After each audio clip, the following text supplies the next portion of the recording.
My name is Dan Skip Allen, and this is the Top 5 Weekly, where myself and my guests discuss our top 5 of whatever the topic may be. It might be an actor, it might be an actress, might be a director, might be a generic topic like this episode, which is going to be Christmas movies.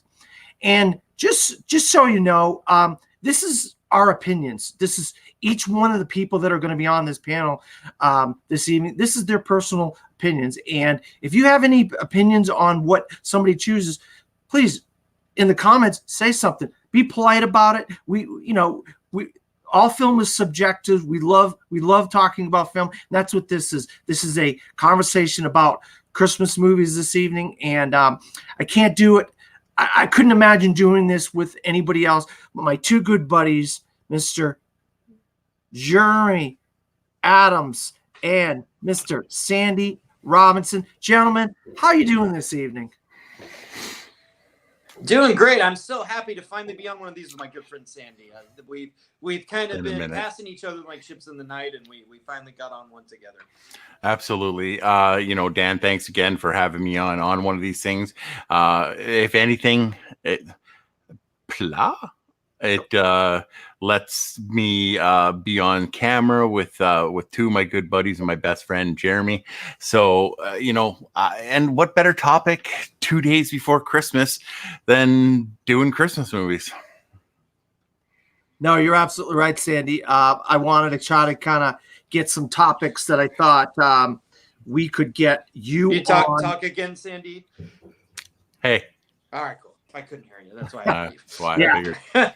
Yeah, I wanted to do some topics that I could get you guys on because you guys are my buddies, and I had some discussions of things I thought maybe you guys would want to talk about, and we came up with these topics that you were on the last episode, Star Wars movies, and this episode, which is Christmas movies. I know they're both near and dear to your heart, and I know Jeremy is a big Christmas movies guy as well. And let me just say for a second here, Dan, it's just we want to skip back to our previous episode of Star Wars movie. The recent Star Wars movie would change my list. Oh, nice. Hot take. And I still haven't seen it. Neither have I, so now we can both be excited. We're actually discussing your list before the show went air tonight, Sandy, but we won't get into that right now. All right, let's get this thing started, Sandy. What is your number 5 Christmas movie? All right, so my number 5 Christmas movie is one that I didn't even know about until my wife brought it to my attention. It is 1942's Holiday Inn. I like this movie a lot. I'm not always the biggest Bing Crosby fan, but I thought he was really enjoyable in this movie when he was playing across from the great Fred Astaire. It's just a fun movie about somebody who decides that they just don't want to do what they're doing anymore, and they go and they want to open up an inn and have a great time and do things on his own. For me, it's just a feel good movie. Like a lot of those old holiday movies were. And this one's one of the best. So my number 5 pick is Bing Crosby, Fred Astaire in 1942's Holiday Inn. I saw it when I was a little kid, Sandy, but I couldn't tell you anything about it. I do not have it on my list. Jeremy, do you know anything about Holiday Inn, or do you have it on your list? I don't have it on my list, but it's a really great movie, and I think it is a Christmas film that sadly gets forgotten and overlooked by a lot of people. And it is what gave us the song White Christmas. So you can always have that little bit of trivia with it. And it's a wonderful film. Great pick. Yeah, I forgot all about that. That's right. White Christmas came from that movie. All right, Jeremy, what is your number 5? Before I get into it, I just want to say, I think 2 Christmases ago, I was on a ranking show like this, and it was a horrible experience. And the guys that were on there were horrible, awful human beings who put stuff like Jingle All the Way on there and stuff like that. I'm just kidding. They're not horrible, but it was not fun. So I'm so glad to be here with 2 guys that I trust picking good movies. And I think my number 5 is very fitting coming after Sandy, because it is basically the remake of his movie. It is 1954's White Christmas, where Bing Crosby came back to a Christmas type film. Instead of being with Fred Astaire, he was now with the great Danny Kaye. And you have Rosemary Clooney and Vera Allen in there. It's a Technicolor musical extravaganza during that great heyday in the 50s when movies like Singing in the Rain and films like that were coming out. All the Vincent Minnelli great movies that he did. It's directed by one of the all-time great Hollywood directors, Michael Curtiz.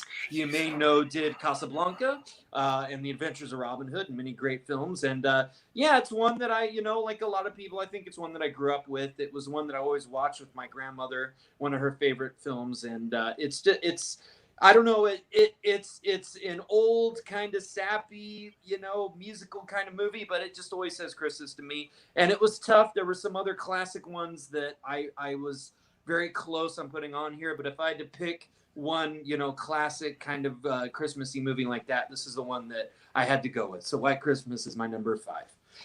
Yeah, another one that I saw as a kid and I absolutely loved. Sandy, did you have that on your list, or do you have you seen it? Oh, I've seen it multiple times. It's for me, it's a great movie. It's not on my list. It's in my honorable mentions. Yeah. But I found it lacked a bit of flair. Danny Kaye is great, but he's not a Fred Astaire. So for me, it just made it into my honorable mentions. But it's still a great movie. It's fun. It's got a lot of heart in it. And yeah, Jeremy nailed it with the Technicolor, revolution. It was one of those ones that was one of the first ones to take it. And man, it just looks beautiful throughout the entire thing.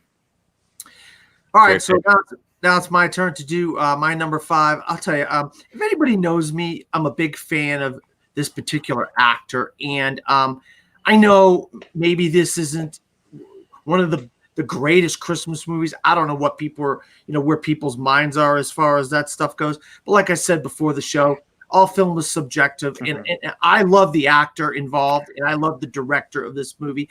And when I heard they were making a live action version of this, I was like, wow. And when I saw it, I love, and one of my favorite rock bands, the lead singer she was actually in this movie as a little child.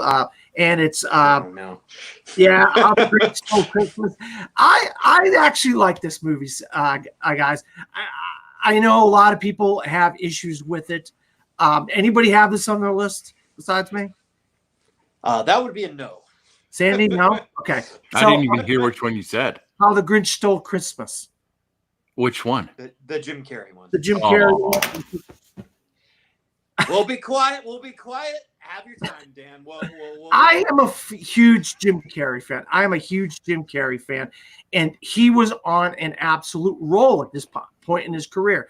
Obviously the 96 where he did Dumb and Dumber, The Mask, and Ace Ventura. But like 2000 was right in his heyday where he was like, after this, he was doing Liar, Liar. I mean, he was doing all these great films. And I just like him doing like characters like this where he's one of the best impersonators. I don't know if you've ever seen his stand-up routine. This guy is so great at doing impersonations. I mean, and this is basically what he was doing. He was doing an impersonation. The Grinch was like a impersonation for him. And Cindy Lou who Taylor Momsen, she's the lead singer of one of my favorite rock bands right now called The Pretty Reckless.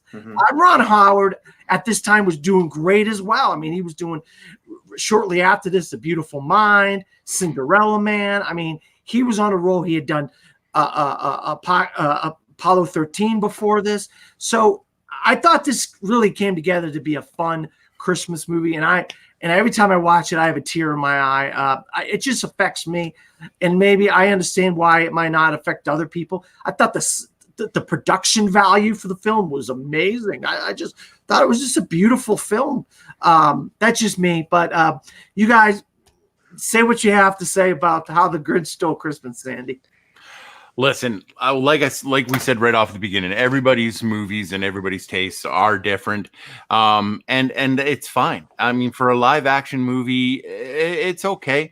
I thought it very much deviated from the original, like Boris Karloff, ancient, cartoon that we all grew up with. I thought it was a departure from that, while still sort of being recognizable as that. And I'm a huge Jim Carrey fan too, but I like seeing more original type works from him, instead of doing something so classic like this. But yeah, man, it's your pick and I respect it. So watch your floppy fingered Grinch and it'll be all right. Jeremy? Well, I had so much faith in you guys to have a great top 5 and not let me down, and this is where we're at. But no, I'm just giving you trouble. Yeah, I really strongly dislike this movie. I've always really hated it. I think that, I can see what you're saying about the production design. I've actually been to Universal Studios, and they have some of the sets and the vehicles and stuff in the movie, and they're pretty cool. But I think that the film is filmed in this like fluorescent-y, very ugly way. I think it's really kind of ugly to look at.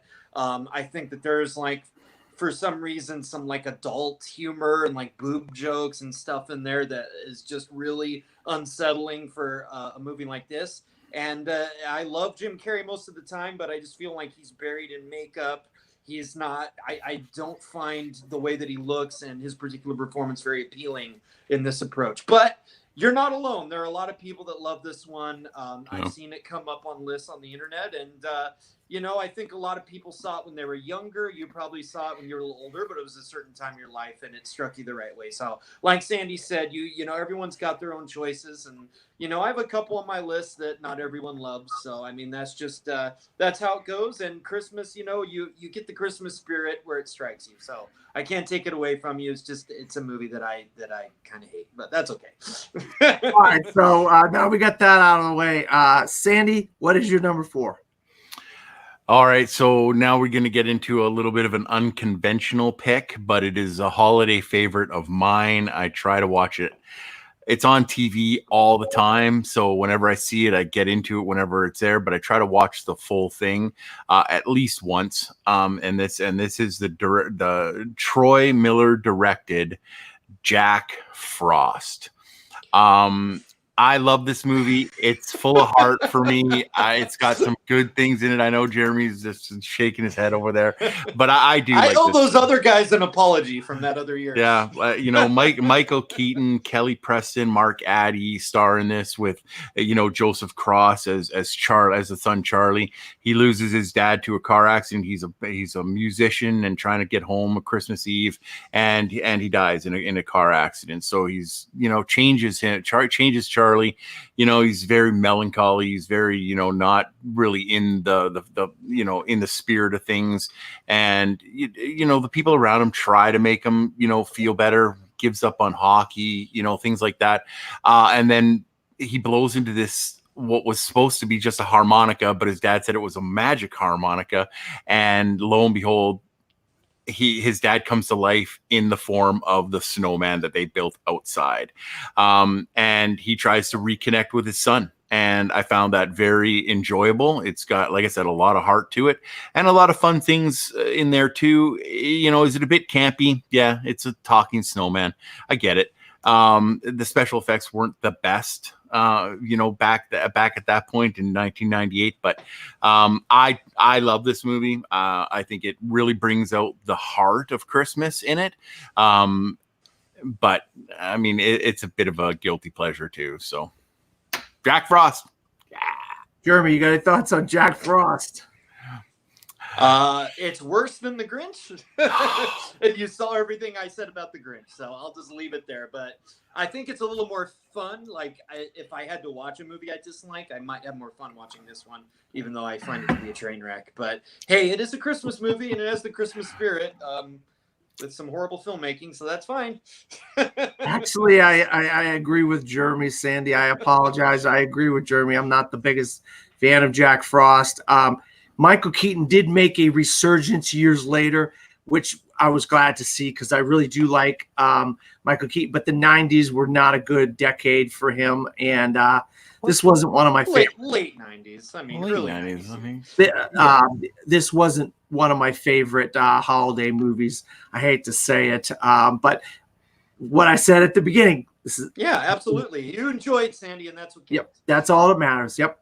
Jeremy, it's your turn to do your number 4. All right, this was really hard because I think one of the greatest stories, maybe even the greatest story ever told, is A Christmas Carol by Charles Dickens. And there have been so many great film versions of it, and I pretty much kind of love most of them equally. Like, just to kind of give it away right now, Muppets Christmas Carol, Scrooge with Bill Murray. There's so many great versions. The classic Scrooge with Alistair Sim. These are all, easily could have been my number 4, but I figured, a lot of other people talk about those movies, so I kind of wanted to take an adaptation that doesn't get as much love, that I think is a fantastic movie that I would love more people to see and to discover, and that's actually the 1970 musical version of Scrooge starring Albert Finney. I don't know if either of you guys have seen or have this on your list. I have seen it. I don't have it on my list, but yeah, great. Yeah. Great pick, so 2 years after the Best Picture winning Oliver, which was a Dickens musical that they brought to the screen, and it was a huge, massive success. They kind of were like, well, let's kind of tap into that a little more. So in 1970, director Ronald Neame, who is a very underrated director who did the Poseidon Adventure just a couple years later, and some other good films in that era, he decided to do this musical much in the style of Oliver, with a very young up-and-coming actor named Albert Finney playing, Ebenezer Scrooge, the old man, which is really a very interesting and kind of unusual casting choice, but it really worked because Albert Finney is one of the great method actors. Like he physically and with the voice and with everything puts himself into his characters, especially in this time. And you'll see a few years later him do a similar thing when he played Hercule Poirot in Murder on the Orient Express, kind of taking on the physicality of this Belgian detective and really transforming himself. And he really does that here. I think that he's really, loathsome as Ebenezer should be, but very fun at the same time. Has a lot of great musical numbers and does kind of some dancing in this stiff kind of Ebenezer way that's really fun and enjoyable to watch. And I think, hands down, has the absolute best Jacob Marley we've ever seen on screen, which is the great Alec Guinness. Having Alec Guinness alone playing Jacob Marley is a fantastic thing. There's a really unusual, crazy moment where you actually see Jacob Marley or Scrooge goes to hell. He goes to hell during part of his visions, and he has to have a conversation with Jacob Marley, and it's so almost psychedelic, and it's really cool. And it's the story that but it's for me it's one of the most underrated and best tellings of it. And for Albert Finney and Alec Guinness, I recommend anybody check out this movie. And of course I love Scrooge, of course I love Muppets Christmas Carol. Those are all great too, but I just want to give this one a little love for once. Yeah, that's a great version of that story. You're absolutely right, Jeremy. I can't say enough about what a great pick that is. Sandy, you got any thoughts about the A Christmas Carol? What year was it again? It's Scrooge from 1970. Scrooge from 1970. Yeah. Listen, this particular story is my favorite Dickens work.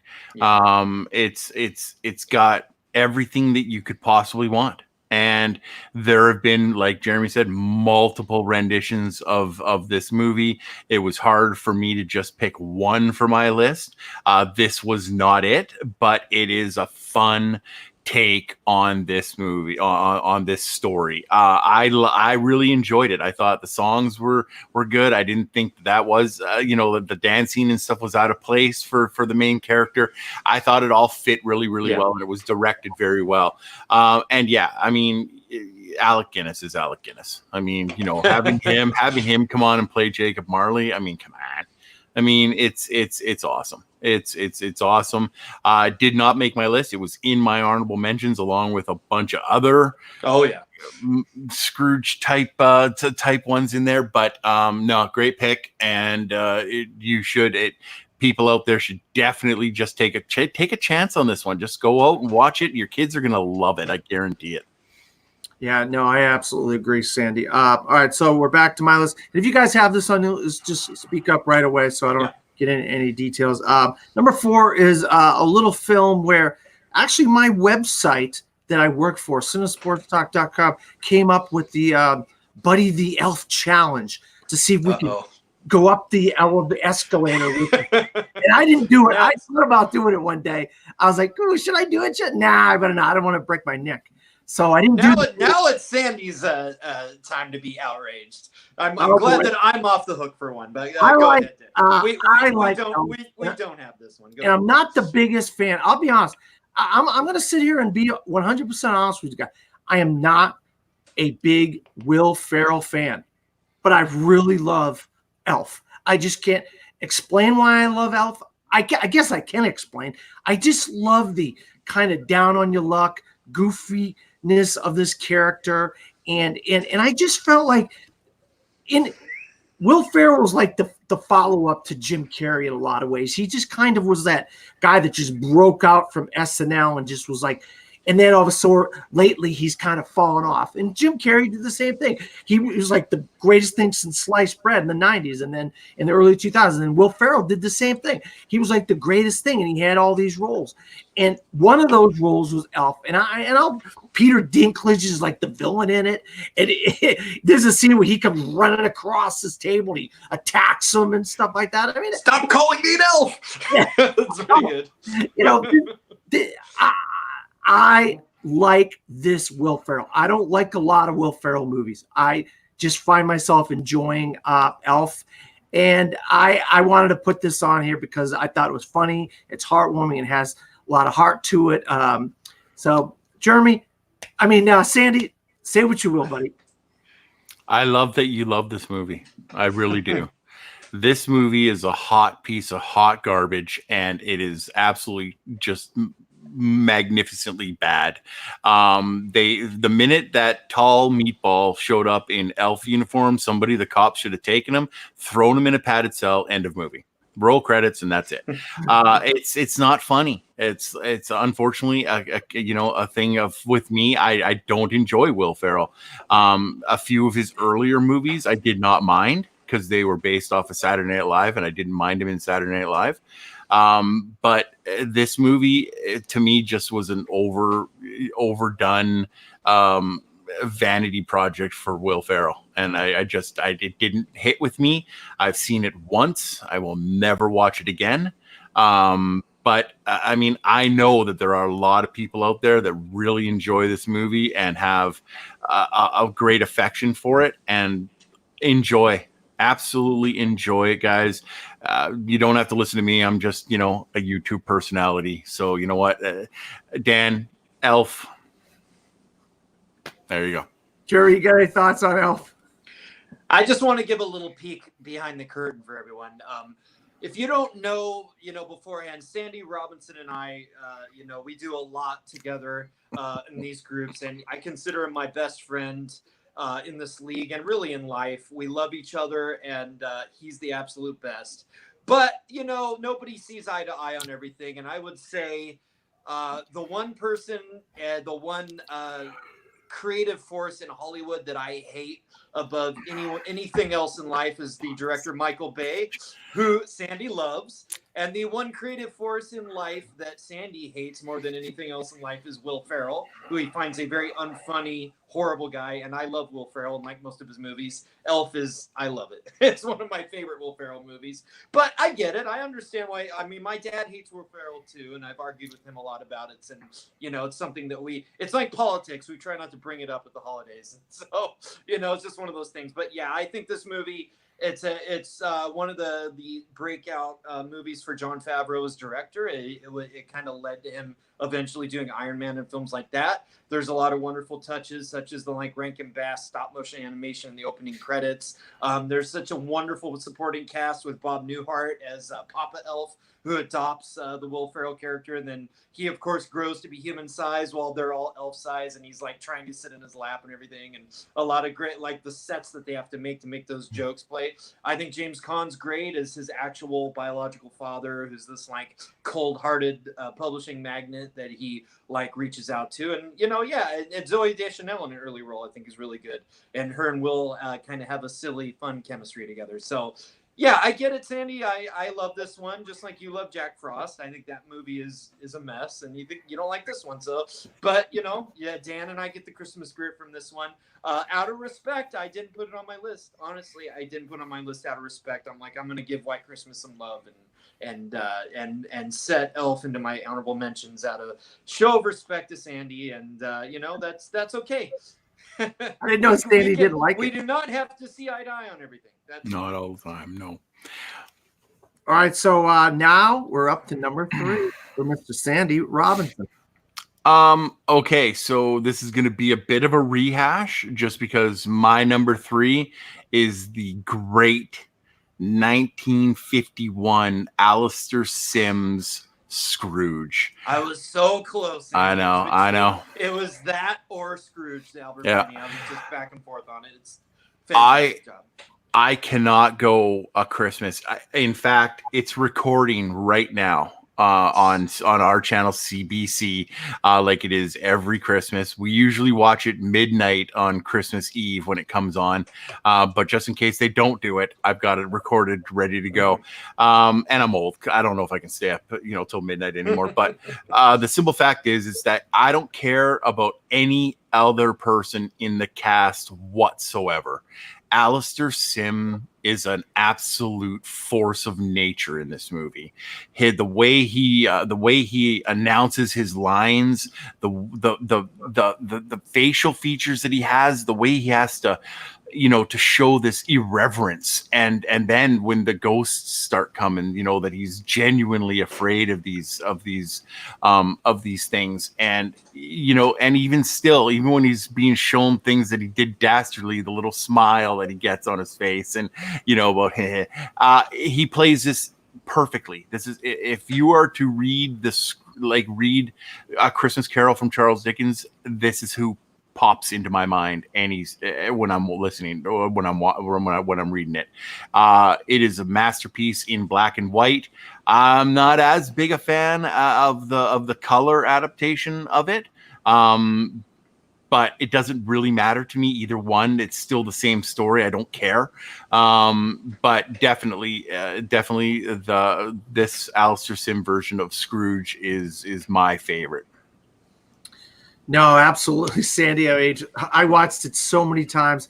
I don't know if you guys know, but I've kind of got into this a lot. Where we had a TV station in Boston called TV 38 in Boston, where every Saturday it was something, and during this time of year, Thanksgiving, Christmas, it was Christmas movies, and I would watch Christmas movies all day, and I would watch this like year after year, and all those classic Christmas movies I would watch, and that is just one of my favorites growing up as a kid.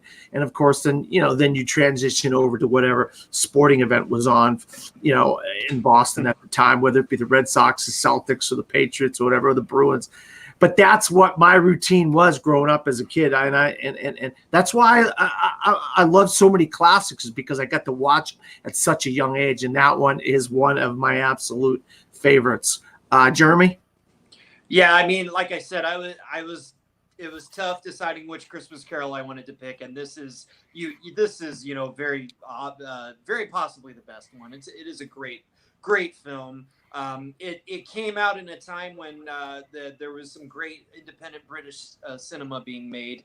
You have films like The Red Shoes and films like The Lavender Hill Mob with Alec Guinness. Just these great British films of this period of great creativity. And this was one of those. They had done, David Lean had done a couple adaptations of Dickens, like Oliver Twist and Great Expectations, and then they made this film. And yeah, I mean, Sandy nailed it. It's all about Alastair Sim. He's probably the best screen Ebenezer Scrooge will ever have. He just absolutely nailed it, and it's some great black and white moody photography in it. I definitely don't watch the colorized version.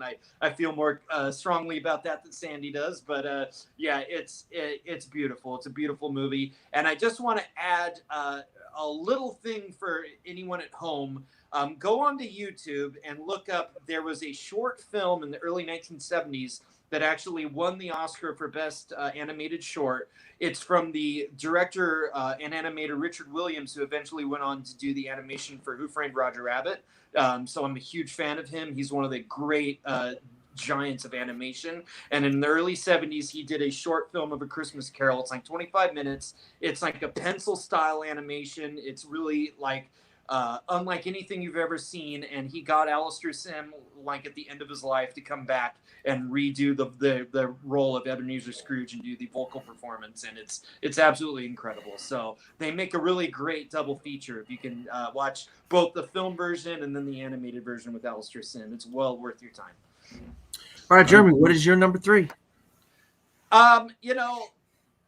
There's always going to be some sentimentality and some nostalgia that comes into play, and I think this is definitely the most nostalgic movie for me on this list. I've heard people argue both at the time when it came out and now how great it is. It isn't really that great of a movie and blah blah blah, but I was 10 years old when it came out. It was the biggest #1 box office movie of the year. It made a huge, massive impact on me. And there's not a Christmas that goes by that I don't watch it and enjoy every single freaking second of it. And that's Home Alone. I don't know if anyone has that. Yeah, I debated having it. Almost. Yeah. I debated. I bandied back all night thinking, should I put Home Alone? Should I? And I kept it off the list thinking somebody's got to have Home Alone on our list. I'm like, and we're going to get a chance to talk about it. So I was glad. Thank God you came up with Home Alone. There's no way I wasn't. Yeah. I mean, to me, it's just a wonderfully entertaining film. It's very kind of like screwball comedy stuff with the family that you get at the beginning, this dysfunctional family. And there's a lot of rapid fire dialogue, people running in and out of the house. And then, of course, it ends up that the son, Kevin, wishes, I want my family gone. He basically wishes to not have his family there for Christmas. They all accidentally leave him behind and he's there alone in the house. And, it's kind of like a little wish fulfillment for a lot of kids. Like me at the time seeing this, it's like, oh, man, to have this big house to yourself and do anything you want, not have to worry about anything. Like it really taps into that. And then, of course, they have these two great comedic characters with Harry and Marv, the burglars, the great Joe Pesci and Daniel Stern. And it's just so much fun. This was the same year that Joe Pesci had his Oscar-winning role in Goodfellas. And to see him in this movie basically going fricka fracka rocka rocka, not being able to cuss is so much fun. And it's almost like he's almost satirizing himself a little bit in the stuff that he does, like in the Scorsese movies and the crime movies. So, and, I just think, some people argue about how, it's mean-spirited and, all these, he ends up protecting the house by using, booby traps against these guys and they get hit with wrenches and all this stuff happens. And it's like, those guys would have been dead. And it's like, but it's basically an homage to the Looney Tune cartoons that you saw with Bugs Bunny and everything in live action. And I think kids get that. I don't think there's any kids that watch this movie and were confused.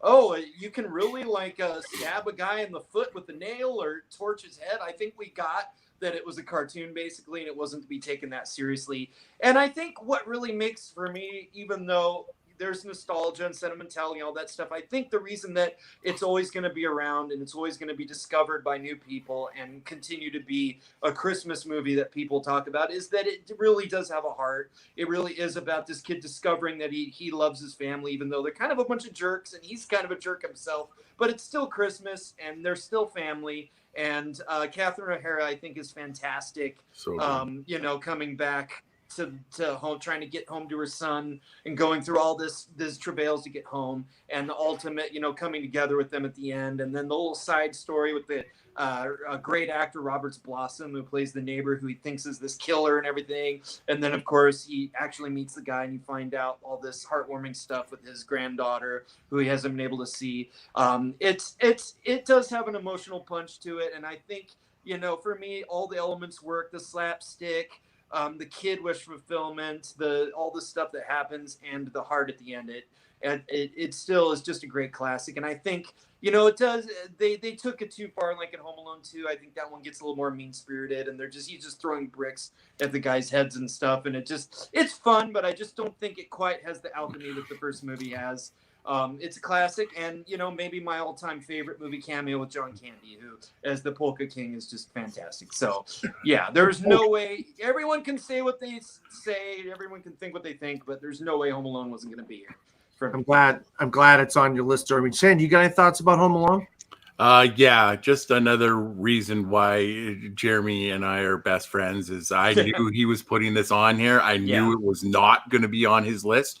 So that's why I ended up putting Jack Frost on, because I was debating of whether or not to put Home Alone on at 4.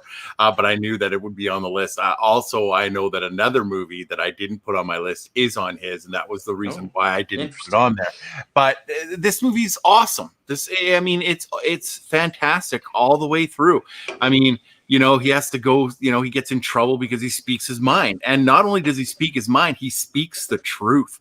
And because he's a little kid, nobody believes him. And he gets in trouble for it. So he says, screw you guys. I wish I didn't even have a family. I'd be better off. And lo and behold, he sleeps in, and everybody's gone, and they don't remember him until much later. So you know what? That's a great premise for a movie. And then you add all the heart into it. Sure, it's all slapstick, and it's Tom and Jerry, and it's, Looney Tunes and bashing them around with stuff. But if you were a 10-year-old kid alone in your house, what do you have to go on? Are you an architect? Can you make traps? No, you're going to go to what you know, and that's cartoons, and you're going to make sure it comes from cartoons. So, and that's why I find that movie hilarious. Joe Pesci and Daniel Stern are fantastic. I'm going to disagree with Jeremy just a tiny, tiny bit. The brick scene in Home Alone 2 is purely one of my favorite comedic moments in all of cinema. Joe Pesci egging him on, and Daniel Stern taking maybe the bricks in the head. problem is that I was a little older. I was like 12, 13 when the second one came out, so I wasn't buying into it quite in the same way I was in the first movie. But yeah, I can't take it away. It's still a wonderful sequel. Yeah, I love the second one. That part just kills me every single time. The movie is definitely not as good as the first one. Yeah. That's why we're talking about the first one and not the second one. But yeah, it has heart. I love the ending. When the son brings his wife and the grandchild back over to the old guy, and I mean, you don't get much more heartfelt than that. That's what Christmas is, family. And that's what this movie's entire message is that you may at times not want your family around, but at the end of the day, they're your family. And you want them there. So, and I'm sorry, just to jump in one more time, I didn't mention the script is by the great John Hughes. Who could write a script in the 80s and early 90s like no one else. Directed by the great Chris Columbus, who would eventually begin the Harry Potter franchise for us with the first 2 films, and the score by John Williams. I mean, I need not say any more than that. So yeah. Yeah, I mean, Jeremy and Sandy, boy, you guys have said it all about this film, and I absolutely love this film. Growing up, I couldn't get enough of Home Alone. I just had a feeling somebody would have this. So you know what? Someone's gonna have this.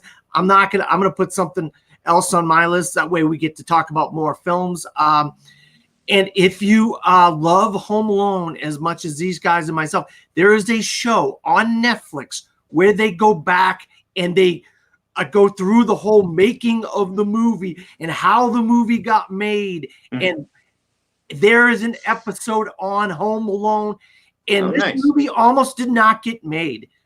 That's how close it was. They thought they had something, but there was a lot of things that went on. Go to Netflix. I can't think of the daggone name of the show right now. Jeremy, do you know the name of that? Not off the top of my head. I mean, I've seen a lot of making of stuff on the movie, but I'm not sure exactly Yeah, which one. I sent Jeremy a link a while back about it, and like, dang it. Yeah. In the first episode was Dirty Dancing. Then they did Die Hard. They did Home Alone. It was a great show. I really enjoyed how they go back and they get into the whole making of and what worked, what didn't work, what ended up being on the movie and all that. It's called The Movies That Made Us. The movies that made us. And Home Alone is the second episode. Yeah. That, and I highly recommend people go watch that. The first season is Dirty Dancing, Home Alone, Ghostbusters, and Die Hard. So you don't get much better than that. No, they're great. Every episode. Yeah, that's nice. Yeah. So I just wanted to say that. All right, now it's my turn to do number 3.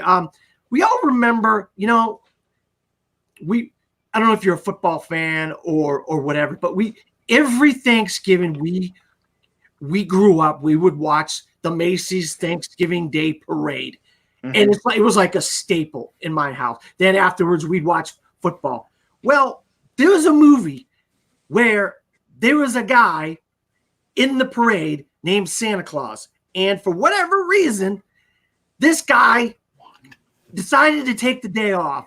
And he got replaced by a gentleman by the name of Kris Kringle, played by Edmund Gwenn. And the name of the movie that I'm talking about is Miracle on 34th Street, 1947. You don't have it, Sandy? Does anybody have that? I don't. So okay. Go ahead, Dan. And it's basically the story about this guy who says that he is the real Santa Claus, and he works as a Santa Claus, and he kind of inspires all these people. But then there's always these villains in these movies. You have all the good guys, but then you have to have a bad guy. And there ends up being a court case. To determine whether Kris Kringle is actually Santa Claus. And I mean, this movie is so good. I cannot say enough about. I mean, Edwin Gwenn is fantastic in it. It's got Natalie Wood. It's got Gene Lockhart. It's got Porter Hall. It's got John Payne. I mean, Maureen O'Hara. The list goes on and on of classic character actors of the day. And if you don't have a tear in your eye after watching this movie, you are not a human being. This is what Christmas is all about. Determining that this guy would be here and play Santa, and then a court case to determine that he was actually Santa Claus, the real Santa Claus. And his name was Kris Kringle. I love this movie. Like I said, I just like Scrooge that you guys brought up earlier. I watched this so many times on that Saturday mornings every year on that TV station in Boston. So you guys, obviously you don't have it on your list, but you guys have any thoughts about Miracle on 34th Street from 1947? Yeah, I was kind of like you guys with Home Alone, where I knew somebody was probably going to have this. So I thought, maybe I could give some love to a couple other movies that don't get quite mentioned as often. So, but yeah, this was definitely fighting for that classic movie spot at number 5 with White Christmas. And, I was thinking about some other, Christmas in Connecticut, some other great classic movies that I could have given my 5 spot to. But yeah, like you said, this was one that I think some other movies kind of fell into the public domain and got shown a lot on TV, like just run over and over, and you could see it on your local TV station back in the day. So I remember seeing it a lot, and yeah, it's an absolute wonderful film. I love it. Edmund Gwenn playing Kris Kringle, fantastic performance. He actually won the Oscar for supporting actor for it. He was fantastic in this movie. Maureen O'Hara's great. I believe it's Natalie Wood's screen debut, and she's a star right from the get-go, and it's great. I just want to say I really think the remake is very good too. I think the remake in the 90s with Richard Attenborough. I think that, and then it was Elizabeth Perkins and I think Dylan McDermott, if I'm not mistaken. But in any case, a really good movie that I think does some honor to the original film. And I think you can't, if you want to check out either one of those movies at Christmas, you can't really go wrong. I mean, it's real, like you said, this is a story that's what Christmas is all about. It's a great film. You got any thoughts on Miracle on 34th Street, Sandy, from 1947? There's nothing about this movie that isn't good. What it ends up doing is, at first you kind of feel down because the people, the adults are like, they've lost their way. They've lost their childlike, look at Christmas and what makes Christmas so awesome. And so they throw this dude in jail and they take him to court. One of the best scenes of all times, and and it was played out a little earlier in one of my other favorite movies of all time, Mr. Smith Goes to Washington. Very similar. But when they start trucking in all of those letters from all the kids and all the people, and they just keep dumping them, and they just keep coming, and the people are like, oh, what are you doing? There's like 9 million more of these out here, blah blah blah. It's possibly one of the most heartwarming moments in any Christmas movie, period. So I agree with Jeremy. This one is great because it's the original.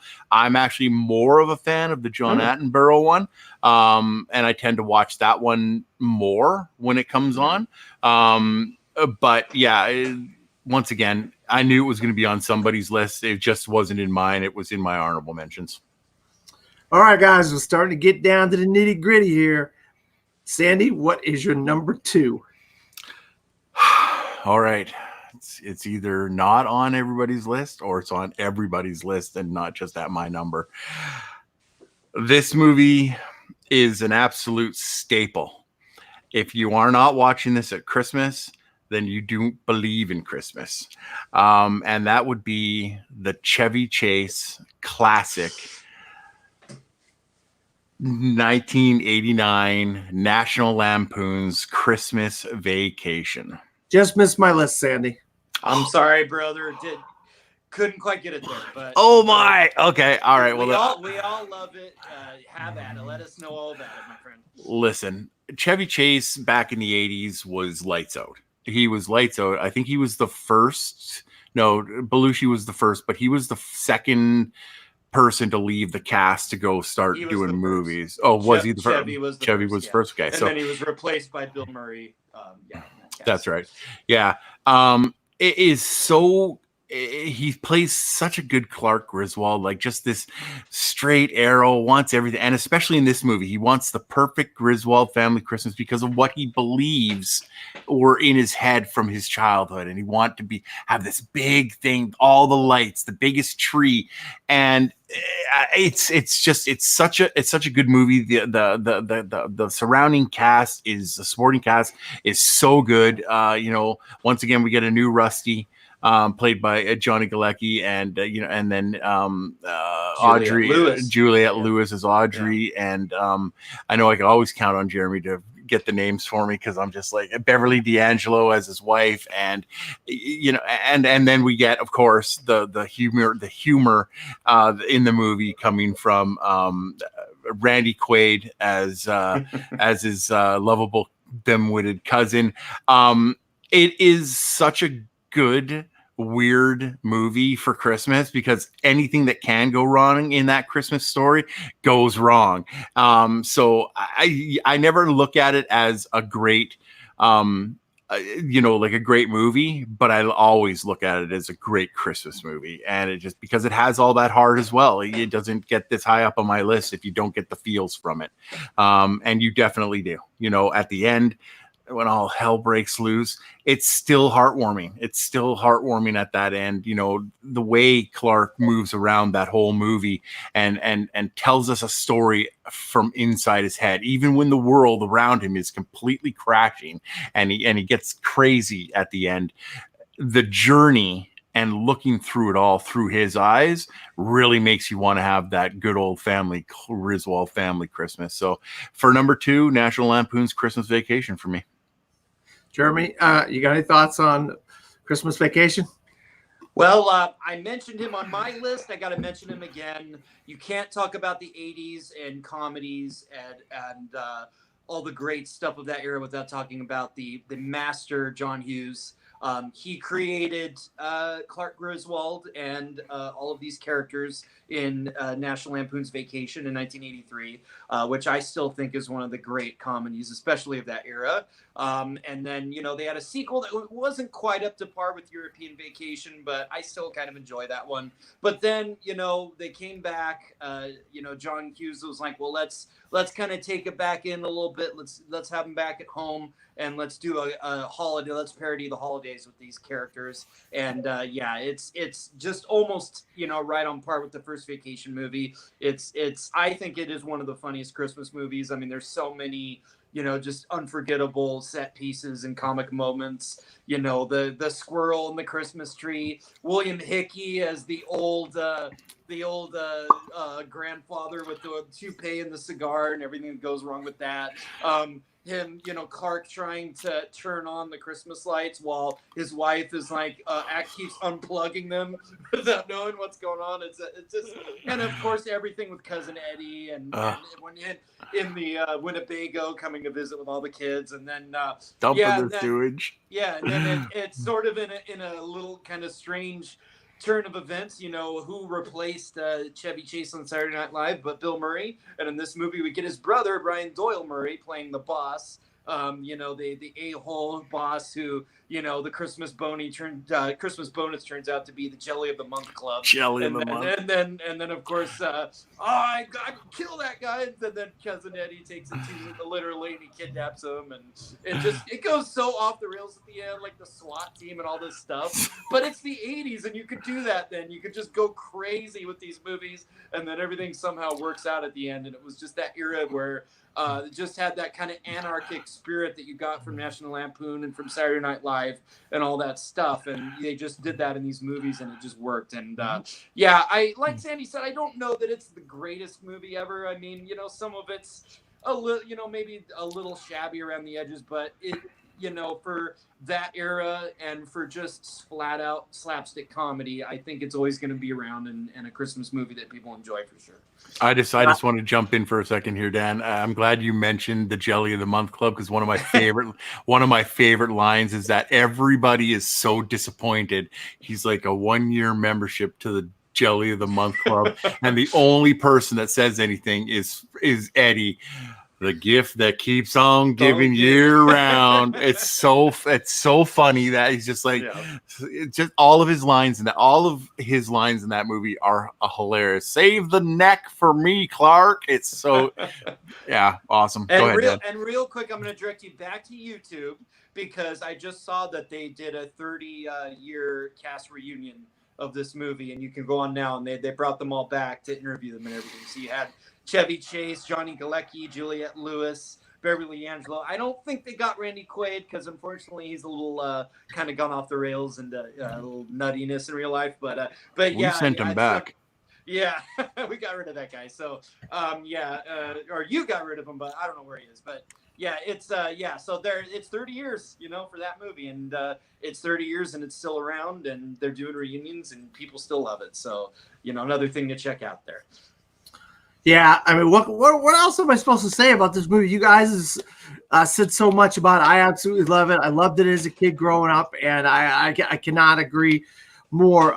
Sandy, I mean, great choice. There's my honorable mentions is ridiculous. The amount of movies. I mean, I was like, I can only put 5 on my list, and I was like, someone's got to put this on there. I'm going to try to take a gamble and hopefully somebody's got this on their list so we can talk about it. But yeah, I absolutely love it, and I can't say enough about how much I enjoy the movie. Great pick, Sandy. Jeremy, back to your number 2. All right. So I don't really feel like I have a number 1 and a number 2. I feel like I have a 1 and a 1A. And a 1A. Because they're both, to me, the greatest Christmas movies ever made, and mean a lot to me personally. And my number 2, it is Christmas to so many people. It is the 1983 film A Christmas Story. So, I knew it. That was the other one I knew you were going to add. Right. I got it on my list at number 2 as well, Jeremy. All right. So I'll start off, and then I'll let you jump in, Dan. to me, it's like the quintessential American Christmas movie, which is so interesting because it's actually made by a great Canadian director, Bob Clark. I think it takes place in Indiana, but it was actually filmed in Cleveland, which my stepmom Barbara, who's actually from Cleveland, never lets any of us forget. Oh, that's our department store and that's our downtown. And she points out everything in that movie because that's where she grew up. So, but yeah, it's based on the writings of Gene Shepherd, who was kind of a humorist in that era, and they decided to take a bunch of his writings that he had done about growing up and take just the sections that were about the holidays and Christmas and turn it into a movie. And it's just one of those movies that was, it just kind of, it wasn't like a big, huge release. It was just a movie that came out with these, actors that weren't huge stars, but they were, people that have been around. The great Darren McGavin and Melinda Dillon, who a lot of people know from Close Encounters of the Third Kind, plays the mom in the film. And then, yeah, just a great cast of kids and day players and different people to populate this story. And it, it just kind of came out and people went and saw it and it got some good reviews. And then it stuck around. People kept seeing it. Eventually it got onto cable. And then it just became a classic. I remember seeing it when I was probably 5 or 6 on home video. And it was, that was one of the most times I'd ever laughed as a kid. And it's the thing that's amazing about it is it's a movie about the 1940s. It's about Gene Shepherd growing up in this earlier time. And it's kind of like that era that kind of has like a Norman Rockwell sort of flavor to it. It's kind of, it kind of makes you think of that period and those kind of images, but it really does kind of peek underneath that and show, kind of how flawed people are and how the dad cusses and does all this stuff and has all these issues. And then you've got the bullies in school and you've got the kids that, are not very nice to each other. They dare each other to the lick the pole during the frozen winter and the kids don't get stuck. And then you've got, the thing later on where, Ralphie says the F dash word. And, they're asking where he said it from. And he doesn't want to say it was his dad, of course. So he blames another kid. And it's just, to me, still one of the funniest freaking things ever in a movie is the terrible voiceover when you hear her, the mom puts the soap in his mouth and she gets on the phone with the mom and she's like telling the mom of the other kid. And it's like, you did what? It's so funny. It's just perfect. And that's so many moments in this movie are perfect. Of course, the story is about young Ralphie wanting for Christmas the Red Ryder BB gun, which everybody tells him you'll shoot your eye out. And it's his whole quest to try to go to his mom, to try to go to his teacher. Eventually it goes to Santa, in the department store, which is, I think, probably the best moment of the movie. It's just a fantastic movie. And it is very accurate, I think, to that time period. Like, I know it was another one of my grandmother's favorite Christmas movies, but it's universal. Like, everybody relates to it. Everybody, can kind of get, what these kids are going through and the foibles of all these different characters. I mean, another, iconic moment, obviously, is the leg lamp, the great award that the dad gets and then the mom hates. And it's like, you remember stuff like that with your parents. I mean, it has the sting of truth to it, even though it's really funny and wacky. It's like, yeah, my parents got into arguments like that, and there was that thing in the house that the dad loved that the mom couldn't stand, and and it's just there's such truth to it. And even when there's like slapstick humor, like there's the dogs next door that they're always running around, and then they get in the house and they take the turkey, and now they don't have Christmas dinner, so they have to go to a Chinese restaurant. It's the freaking funny. Not really politically correct now, but no. Oh my God, as a kid in the 80s, there was nothing nothing funnier than that. And like we said with all these other movies, it really, I've heard some critics, like I was listening to a podcast and they're like, well, everybody misses that this movie's a satire. And it's like, it's critical of Christmas and everybody thinks it's like this warm-hearted movie and they miss it. And it's like, I don't agree. Yeah, it's satirical. And yes, it does poke fun and kind of expose the foibles of people and of, families during the holiday, but it ultimately is a very warm film. It ultimately is a movie where you see that this family loves each other, just like in all these other films that we talked about. And, the last image of the movie of these kids, sleeping, with the snow outside and having enjoyed Christmas and having bonded together in this time. Like, that is one of the great, endings, and it tells you everything you want to know about Christmas. And to me, it is Christmas. And yes, it's great that it's funny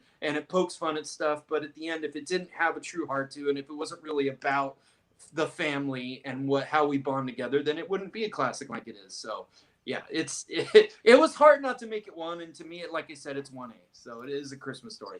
No, you said it all on that, Sandy. Absolutely, the you'll shoot your eye out, kid. I love that. The tongue on the pole, and he's stuck on the pole. I mean, this is stuff that I've never forgotten in my entire life because it's such classic stuff. One of my favorite things is the father, played by Darren McGavin. I don't know if you know who Darren McGavin is, but Darren McGavin was like the main character of a TV show back in the day, where he was like a reporter that solved mysteries. And The Night Stalker. The Night Stalker, yes. Great in The Night Stalker. Yeah, great One show. of the scenes that I love is like he goes outside after they did oh, you should see what it looks like from out here. I love that scene. It's like, yeah, it's Christmas, it's lights, it's decorations, it's family, it's snow. It's just, if you're a kid and you can't relate to a Christmas story, then you just forget about it. I don't even want to get into it. I mean, this is so relatable, especially to us three, because I know we grew up in the 70s and 80s, and this is right in the era of kind of in our age bracket of when we were growing up, and so it's such a staple for anybody watching Christmas movies on or around. And TBS, I might add, I believe, has a 24-hour marathon. They've been doing that for a long time. And they've been doing it every year. Like, and you never get sick of it. You see it on, you will stop and watch it. It's one of those movies where when you see that marathon on TBS, you will stop and you will watch, whether you watch a half hour, an hour of it, the whole thing, whatever, you'll keep watching it because it's that great. Sandy, you got any thoughts on a Christmas Story? Not too much. You guys said everything. There's 100% reason why I didn't put it on my list, and it's in my honorable mentions. It was because this was the second movie I know Jeremy was going to put on his list. I knew it would be high up there as well. Listen, the haters can hate all they want. If you don't remember what Christmas was like when you were a kid, you woke up, you ran to the tree, you waited for the parents, you started opening gifts, and by 7 o'clock, you were unconscious under the tree with all your gifts wrapped around you. That was just that's Christmas. That was just the way it is. Yeah. So this is an absolute, I mean, I understand that it's a satirical, but I always look at it as an homage. I look at it as an homage to kids' Christmas. And this movie wasn't about adults, but it was about family. And once again, these guys nailed it on the head because the dad is critical. He's a grump, he's blah, blah, blah, his major award. He's so happy about that. That's fantastic. But at the end of the day, Ralphie, how was Christmas? It was okay. And he's like, okay, you got some really nice stuff there. And he's like, yeah, and he says, hey, what's that? Like all parents do. What's that over there? And it's like, I think you missed something. And he goes there and he gets it. And the look on your face is what every parent wants to see on their kids at Christmas time. That's it. And that's the final word on it. A Christmas Story is fantastic. I actually saw it later in life. I think I was an adult by the time I'd seen it the first time. Oh, and cool. And it was on one of those days where it was a 24-hour marathon, and I was cooking turkey, whatever I was doing, and I just put it on in the background, and I kept on looking, what's going on? And then eventually I was done, and it just would repeat, and I'm like, this is a pretty freaking good movie. I did try that when I met my wife, who was not a fan of this movie, and just wanted me to. My mom hated it, which was always a weird thing. It's like the only person I know that didn't get this, didn't think it was funny, but everyone else in my family loved it. So that leg, you go to Walmart or whatever, you can find them. Those leg lamps everywhere around. Everywhere. Everybody's got the leg lamps. All right, Sandy, I have a feeling I know what your number one is. We may all have the same number one. I'm thinking maybe. It I'm makes hoping so. sense that the three of us would have the same number one because we're all like so just into this zone about because of our ages and our love of movies and stuff. So all you gotta say, Sandy, is the title. Once you start saying the title, we can all just say the title at once. All right. So 3, 2, 1. It's It's a a Wonderful Life. Yeah. That is absolutely correct. It is my number one, the 1946 classic from Frank Capra and starring James Stewart, one of my favorite directors and one of my favorite actors of all time. Also Donna Reed, fantastic, who was also a fan of Capra in a few of his movies. This movie is literally the epitome of everything Christmas. We've all been there. We've all felt at one time or another, what would anybody miss me if I was gone? What would be the point? You get to those points, you get to those lows at some time. And this movie absolutely encapsulates that. Like what do we all mean to one another when it's actually laid bare? And so, Clarence comes down to try to get his wings to help George out, shows him all of the stuff that would happen if he wasn't there. We get great performances from Lionel Barrymore as Mr. Potter, who is a fantastic, fantastic actor, and he just brings so much gravitas to that role, period. So evil and so maniacal, just in the little parts he's in it. Henry Travers as Clarence is great. But it's all about George, and it comes right down to it that he's made a huge difference on so many levels in so many other people's lives. And that great scene at the end, when everybody comes and is trying to make up for the money that Uncle Billy lost. It's just so heartwarming and so nice, and James Stewart does such a great job of being the pissed off young man who just didn't get out and couldn't get out because he was saddled with responsibility, to all of a sudden being so thankful for the responsibilities that he has and the help that he's been able to give so many people and the love that he shares with everybody.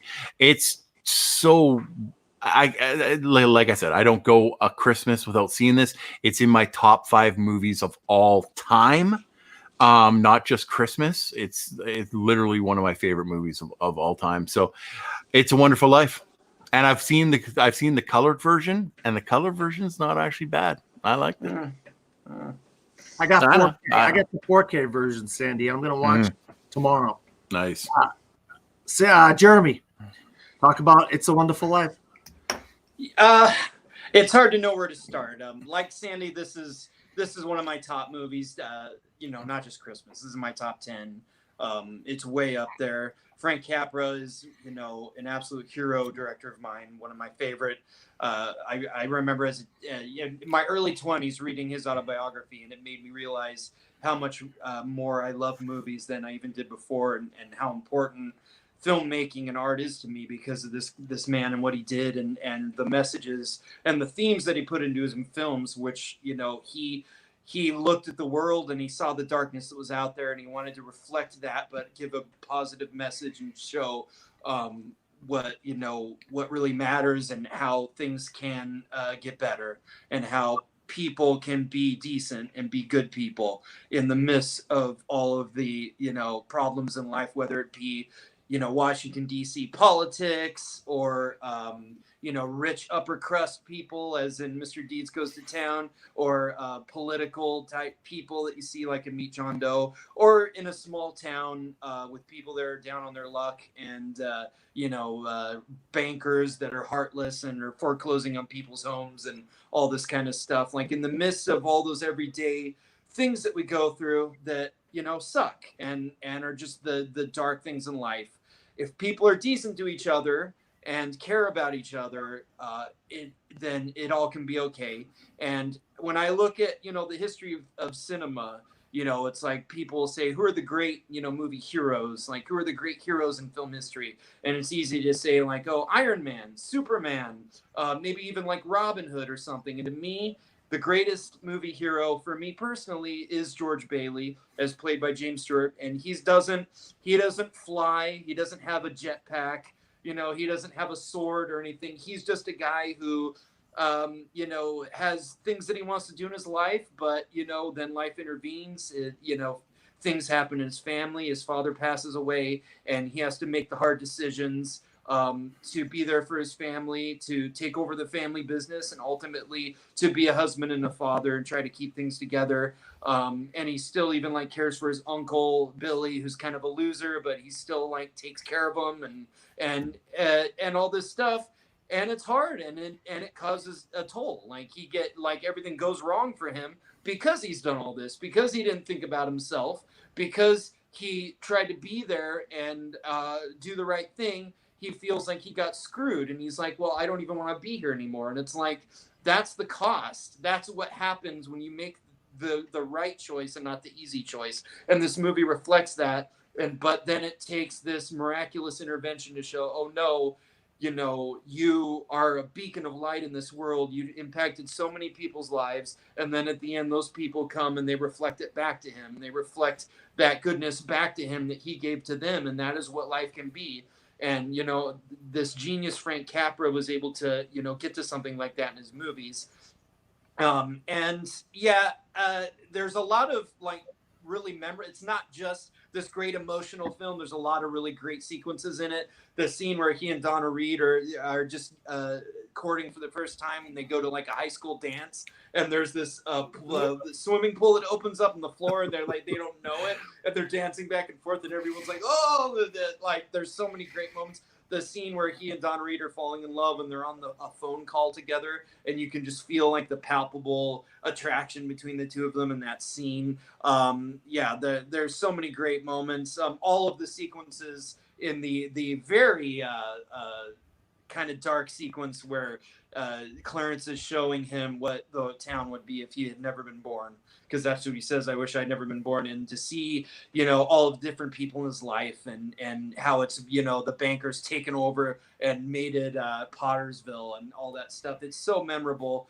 And then in the end, it is, you know, what is the ultimate ending of it? It is Christmas. It is family. It is a great Christmas film.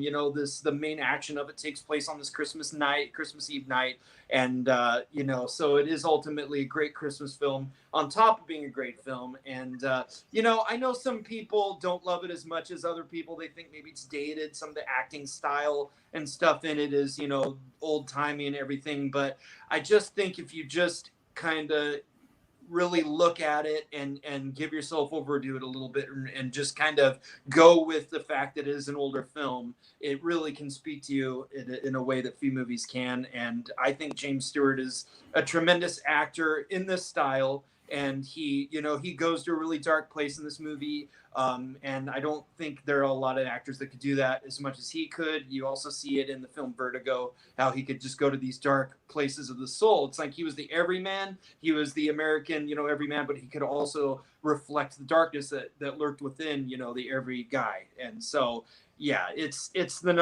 like Christmas Story to me is like the more Christmassy movie, but this is the greatest movie. So like I said, they go hand in hand for me. Nope. Yeah. Boy, you guys really said a mouthful. I absolutely, once again, going back to that TV station in Boston, TV 38. I mean, it was like Scrooge, Miracle on 34th Street, It's a Wonderful Life. I mean, it was like every year, all of these great films. And like you said, Jimmy Stewart's like the everyman. He like, if you couldn't relate to Jimmy Stewart being the everyman and just being that guy that every family can relate to, every father can relate to, who's had his ups and downs and struggles and so forth. And I'll be honest with you, I really relate to this movie now more than I have ever related to it, because my struggles in life and wondering what am I doing here on earth right now? I mean, what a waste of a human being I am. And I've done it a lot of times. I've actually sat here in my house and say, what am I doing with my life? What a waste of a human being I am. I mean, why am I even born? And I've done it. And I'm being 100% honest with you guys here. We have too, by the way, Dan. and it's just life is such a struggle. And to be able to see it firsthand in a movie and have this guy about to kill himself and realize that everything he has and everything isn't worth it for him anymore. And it takes an angel, Clarence, to come down and show him how valuable of a human being. And that's what's great about friends and family and people that you can trust. Hopefully they are there for you in your most darkest moments. And they say, no, we love you. You did this, or that. We know you're not a burden to society or this or that or the other. And I absolutely love this film. It's one of my favorite films of all time, like you guys have said. And it was a no-brainer for me that I was filming in 2 through 5. There was nothing else that wasn't going to be number 1 on my list. And we were going to do, I used to do another show called the 52 Must-See Movies of All Time. And Sandy and I were going to do a scene-by-scene breakdown of this film. And it's just, I didn't get the views and people weren't getting involved in it. So we never did get to that. But I would have loved to have had a conversation breaking down the film with you, Sandy. That would have been a lot of fun a year or two ago. But really quick, guys, I know everybody's got to get going here. You got some honorable mentions. If you do, just kind of rattle them off here. And that way we can talk about a few more. We've talked about a total of 13 films between the three of us, guys. That's a lot on a top 5. Usually there's a lot more crossover than there has been, but we really did a lot of we got a lot of films in here.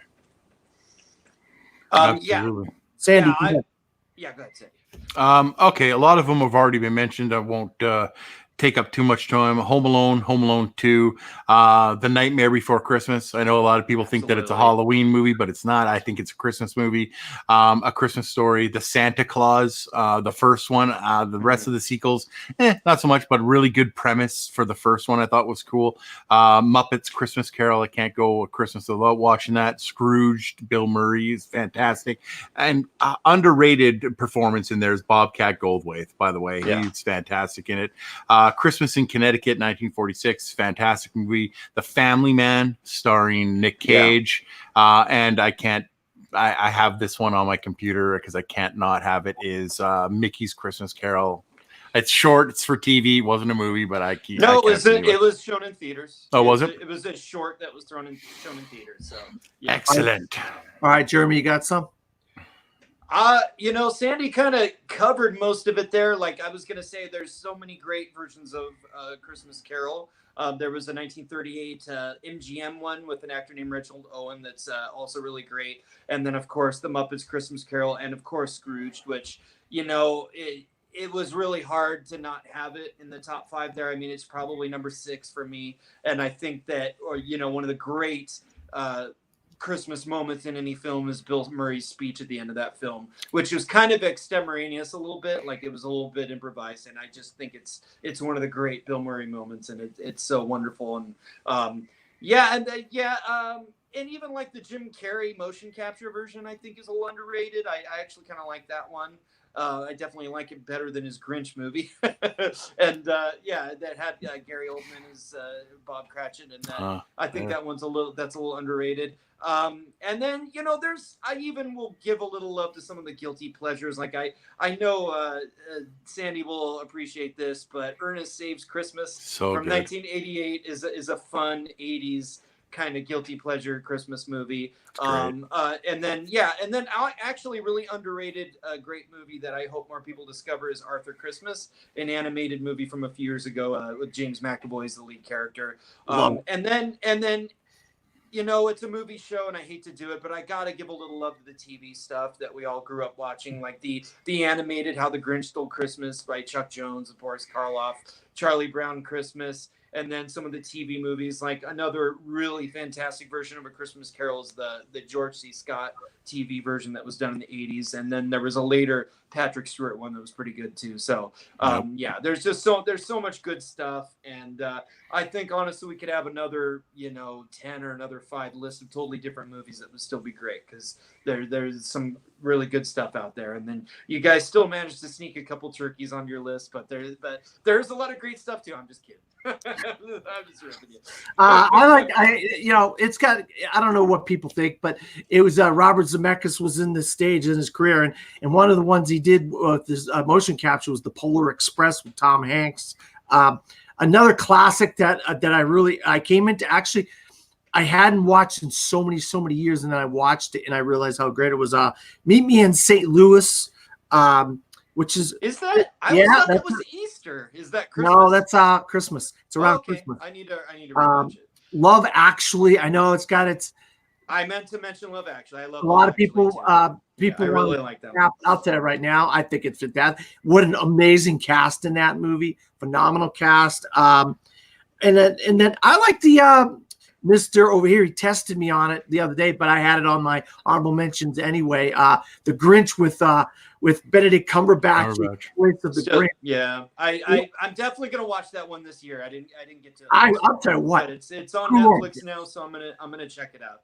It is so Illumination Media. I mean, I'm telling you right now, their animation is gorgeous, despite the Despicable Me movies like Sing and The Grinch, and they're really beautiful movies to look at. Yeah.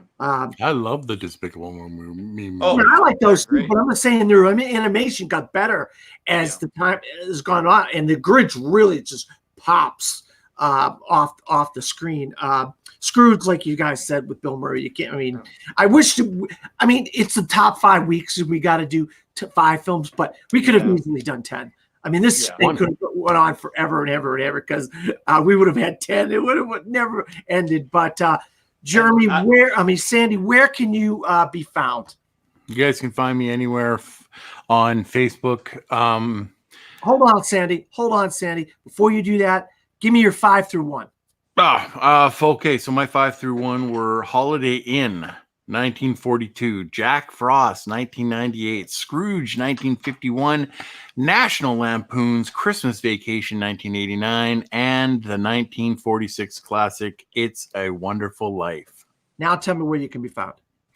You guys can find me anywhere that you have Facebook, Twitter, and Letterboxd at S Robinson 1799. Check out Full Metal Trivia. Our year is about to come to an end, but in February the new season is going to be going. So if you're interested in movie trivia, come and check us out. And Jeremy, 5 through 1, and then where you can be found. All right. Real quick, since you mentioned Love Actually, I also wanted to mention The Holiday, which I think is an underrated, good Christmas rom-com. And then I also meant to give mention to a great 90s movie, The Ref, with Dennis Leary, which is such a fun, fantastic Christmas comedy from the 90s. All right, my number 5 was 1954's White Christmas. My number 4 was 1970's Scrooge with Albert Finney. My number 3 was 1990's Home Alone. My number 2 was 1983's A Christmas Story. And my number 1 was It's a Wonderful Life, as mentioned before. And you can find me, Jeremy Paul Adams, on Facebook and YouTube. You can find me along with Sandy at Full Metal Trivia, Full Metal Media. We do a lot of great content there, movie trivia matches. And then I think anyone who watches this is probably a fan of the movie Trivia Schmodown there, which I am a question writer for. So you can find some of my work there. And my 5 through 1 are How the Grinch Stole Christmas 2000, Elf. What did 2003. Elf 2000. What the hell did I have at number 3? Miracle on 34th Street, 1947. A Christmas Story, and It's a Wonderful Life was number 1. You can find me at Dan Skip Allen on Facebook, Twitter, Instagram, and Pinterest. I also write movie reviews and sports articles for a website called cinesportstalk.com. That's cinesportstalk.com, and Disappointment Media. So for Sandy and Jeremy and myself, good evening, everybody.